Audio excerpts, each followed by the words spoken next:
Hello বন্ধুরা, কেমন আছেন সবাই? আশা করছি সবাই ভালো আছেন। বরাবরের মতো আজকেও নতুন একটি বিষয় নিয়ে হাজির হয়েছি আপনাদের সামনে। একটি কথা না বললেই নয়, আমাদের ভিডিওগুলো আপনার কেমন লাগছে কমেন্ট করে জানাতে একদমই ভুলবেন না। আর নিয়মিত নতুন নতুন বিষয় জানতে অবশ্যই আমাদের চ্যানেলটি সাবস্ক্রাইব করুন। কথা না বাড়িয়ে চলুন দেখে আসা যাক কি আছে আমাদের আজকের ভিডিওতে।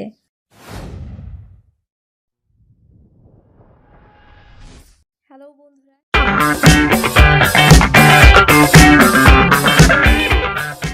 বাংলা টাইপিং টিউটোরিয়ালের এপিসোড নাম্বার 1 এ সবাইকে স্বাগতম। টিউটোরিয়ালটা শুরু করার আগে একটি বিষয় না বললেই না, যে এই বিজয় প্র্যাকটিস করার আগে অবশ্যই আপনার কম্পিউটারে বিজয় সফটওয়্যারটি ইনস্টল থাকতে হবে এবং সেই সাথে বিজয়ের ফন্ট থাকতে হবে, অন্যথায় আপনারা এই প্র্যাকটিসটি করতে পারবেন না বা বিজয় লিখতে পারবেন না। পুরানো অব্র সফটওয়্যারটি আছে, সেটার ভিতরে ইউনিজয় নামে একটি অপশন আছে, সেটা দিয়েও আপনার বিজয় প্র্যাকটিস করতে পারেন। সেক্ষেত্রে আপনার সেখানে ফন্টের প্রয়োজন হবে না, কিন্তু আপনার বিজয় 52 যদি ইনস্টল করেন সেক্ষেত্রে অবশ্যই আপনার বিজয় ফন্ট দরকার হবে। আমরা প্রথম দিকে শুধুমাত্র জানবো কোন কিতে কি রয়েছে, এর পরবর্তীতে আমরা জানবো কি করে যুক্ত বর্ণগুলো লিখতে হয়। এই টিউটোরিয়াল শুধুমাত্র তাদের জন্য যারা মোটামুটিভাবে ইংলিশ টাইপিংটা আয়ত্ত করতে পেরেছেন। যারা আয়ত্ত করেননি তারা আমার ইংলিশ এপিসোডগুলো দেখে হাত মোটামুটিভাবে ক্লিয়ার করে তারপরে এই বাংলা টাইপিংয়ে চলে আসেন। যাই হোক, বরাবরের মতো একটি কথা আবারও বলিনি, আমরা সাধারণত জে এবং এফ এ সবসময় আঙ্গুল দুটোকে ফিক্সড করে রাখবো এবং তারপরে আমরা টাইপ করার চেষ্টা করব।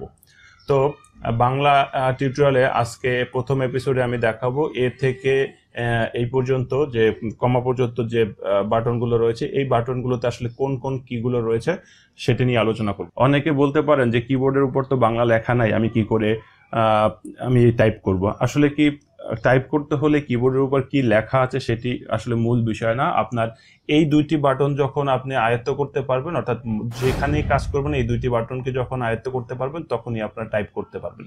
অর্থাৎ আমরা মুখস্থ করব না কোথায় কি রয়েছে, আমরা শুধুমাত্র আঙ্গুল দিলে যেন বলতে পারি কোন অক্ষরটি মানে কোথায় রয়েছে।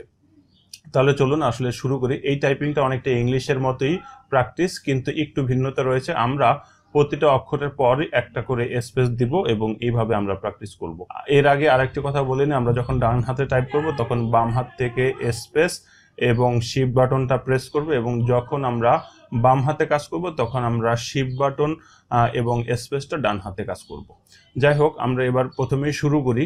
প্রথমে আমরা এই ইংলিশ টাইপিং এর মধ্যে আমরা এই জি পর্যন্ত নেব, ডান হাত থেকে এ এস ডি এফ এবং জি পর্যন্ত নেব, এবং বাম হাত থেকে এইচ জে কে এবং এল এবং এই সেমিকোলন পর্যন্ত নিব।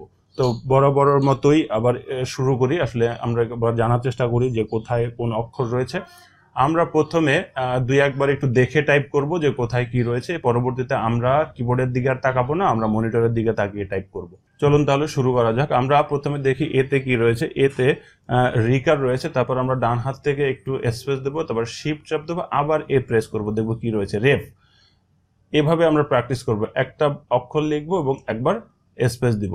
এরপরে এস এ চাপ দিয়ে দেখি কি রয়েছে। এসে আছে রস্যু, তারপরে একটা স্পেস দিলাম, তারপরে আবার শিফট চাপ দিলাম, দেখি দীর্ঘ রয়েছে। এরপর আমরা ডিতে চাপ দিই, ডিতে কি আছে, ডিতে রস্যিকার আছে, স্পেস দিলাম, আবার শিফট চাপ দিয়ে দিলাম, তারপর দেখলাম যে দীর্ঘিকার আছে, তারপরে স্পেস দিলাম, তারপরে এফ চাপ দিই, এফ এ আছে আকার, এবার স্পেস, এবার শিফট চাপ দিয়ে দেখি আমাদের স্বর অ রয়েছে। এরপরে জিতে দেখি আমাদের কি আছে, জিতে আছে হসন্ত, এবার স্পেস চাপ দিয়ে দেখি শিফট চাপ দিয়ে জিতে আছে দাড়ি। তো এইভাবে আমরা মোটামুটি ভাবে প্র্যাকটিস করব। জিতে আছে হসন্ত এবং শিফট চাপ দিয়ে দেখি আবার দাড়ি আছে, আবার এফ এ দেখি স্বর অ আছে এবং এফ এ দেখি যে আকার আছে, তারপরে ডিতে দেখি রস্যিকার আছে, ডিতে আবার দীর্ঘিকার আছে, তারপরে এস এ আছে রস্যুকার, তারপরে আছে দীর্ঘকার, তারপরে এতে আছে রিকার, তারপরে আছে রেপ। এই হচ্ছে মোটামুটি ভাবে প্র্যাকটিস। এভাবে আমরা প্র্যাকটিস করতে থাকি। বাম হাতে একটু সময় লাগবে, প্রয়োজন বোধে দিনের ভিতরে কয়েকবার এভাবে প্র্যাকটিস করেন। এবার আমরা ডান হাতের প্র্যাকটিস দেখব। আসলে দেখি আমার এখানে কি আছে ডান হাতে। প্রথমে আমরা দেখব যে এইচে কি আছে। এইচে আছে ব, তারপরে স্পেস ভ, স্পেস ক, স্পেস খ, স্পেস ত, স্পেস থ, স্পেস দ, স্পেস ধ, স্পেস, তারপরে সেমিকলন স্পেস ক্লোন। তো এই হচ্ছে মোটামুটিভাবে ডান হাতের প্র্যাকটিস। তারপরে আবার এবার উল্টার দিকে আমরা আসি। উল্টার দিকে আসলে ক্লোন স্পেস সেমিকোলন স্পেস দ স্পেস ধ স্পেস ত স্পেস থ স্পেস ক স্পেস খ স্পেস ব স্পেস ভ। তো মোটামুটিভাবে এই হচ্ছে আমার ডান হাত এবং বাম হাতের প্র্যাকটিস।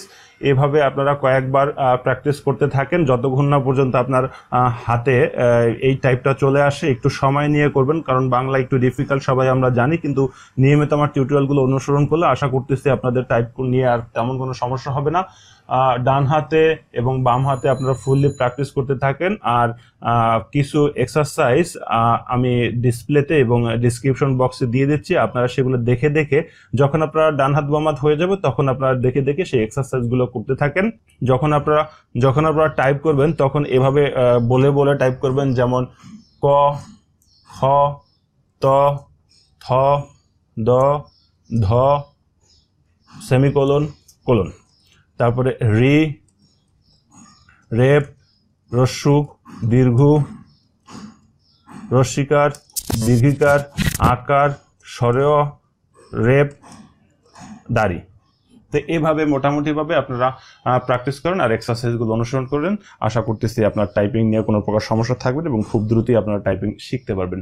তো অল্প সময়ে শেখানো আসলে একটু ডিফিকাল্ট, তবু আমি যেভাবে ধরিয়ে দিয়েছি ঠিক সেভাবে কাজ করতে থাকেন। এই দুটি আঙ্গুল কখনো এখান থেকে উঠাবেন না। ডান হাতে কাজ করলে বাম হাতে স্পেস এবং শিফট চাপ দেবেন, আর বাম হাতে কাজ করলে তখন ডান হাতে শিফট এবং স্পেস চাপ দেবেন। তো সবাই ভালো থাকেন। পরবর্তী টিউটোরিয়াল দেখার আমন্ত্রণ জানিয়ে এখানেই শেষ করছি। আল্লাহ হাফেজ।